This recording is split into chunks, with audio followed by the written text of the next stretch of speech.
Hello Gemini, Sun, Moon, Rising, and Venus signs. Kamusta kayo? Sana po nasa mabuti kayong kalagayan. Welcome back po sa Star Tarot. Kung bago kayo rito, welcome din kayo. Thank you sa inyong support. I truly appreciate it. God bless you all. Gemini, paunang mensahe po ninyo ay 8 of Cups. Ayan. So, there is travel, no? Happening for some of you, Gemini. Maaring international travel ito. Maaari din naman na domestic, no? Land travel, maaring ganon ang ganap. This is definitely a moving on energy, Gemini. So, ang iba sa inyo rito, baka yung travel na to related dito sa pag-move on ninyo from this situation. Kasi you are walking away from something dito, no? Na hindi na nagsiserve ng inyong highest good. Maaaring this is relationship, no? Maaaring trabaho or career, no? Siguro yung iiwanan ninyo rito. Kasi kung ano man yung sitwasyon na kinabibilangan ninyo sa ngayon, maaring hindi ka na masaya rito. Hindi na ito yung gusto mo na sitwasyon, no? Kaya you are definitely going to walk away from that situation. What else? We have 8 of Swords. Ayan. So, maaaring ito yon, no? Baka ito yung iiwanan ninyo. Baka sa pamilya, or baka sa trabaho, or baka sa relationship ninyo, wala kayong kalayaan na gawin ang gusto ninyo, wala kayong say, meron naman kayong mga idea, meron naman kayong mga plano, pero hindi kayo malayang gawin yon, no? Di ninyo siguro masabi, 'di ba? Yung nasa loob ninyo, nasa isip ninyo. So parang kayo, restricted kayo, no?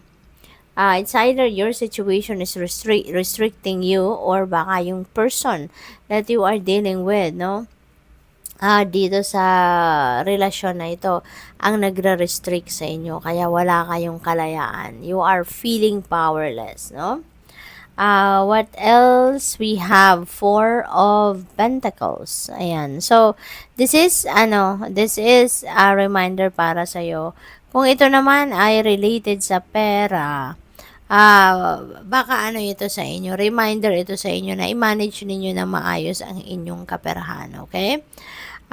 Gawin ninyo yung kung ano man yung makakatulong sa inyo, no? Pagdating sa pera, pagdating sa pag-iipon, pagdating sa paggastos. Consider making a budget plan, or consider applying your financial discipline, no? Sa inyong sitwasyon, okay? Para nang sa gayon, maano kayo, mapangalagaan ninyo ng maayos at mabuti, no? Ang inyong kaperahan. Pwede rin ang iba sa inyo rito, baka nag-iipon, no? Baka may pinag-iipunan kayong baka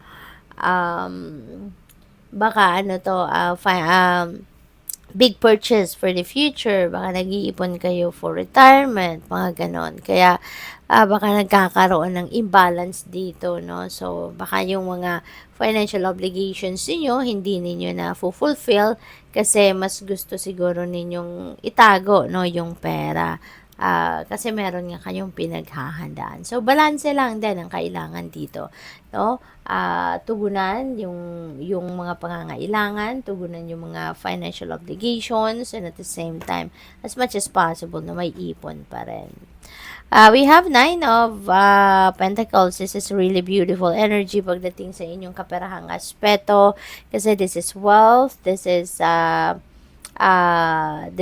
financial blessings, financial comfort also ang may experience ninyo dito. Ano kasi ito no, Gemini? This is you reaping the rewards of your hard work. Kaya magkakaroon kayo rito ng financial prosperity and abundance, no? At ito yung magbibigay sa inyo ng pagkakataon para ma-enjoy nyo naman yung kahit konting luxury, 'di ba? What else? We have 6 of Swords. Ayan. So, ano talaga ito, no?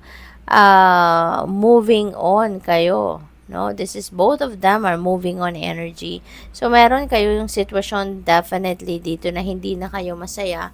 hindi na kayo contented dito, hindi na ito yung para sa'yo. Yung may discomfort na kayong nararamdaman, no? Dito sa sitwasyon na kayo, kaya definitely you are going to move on from that.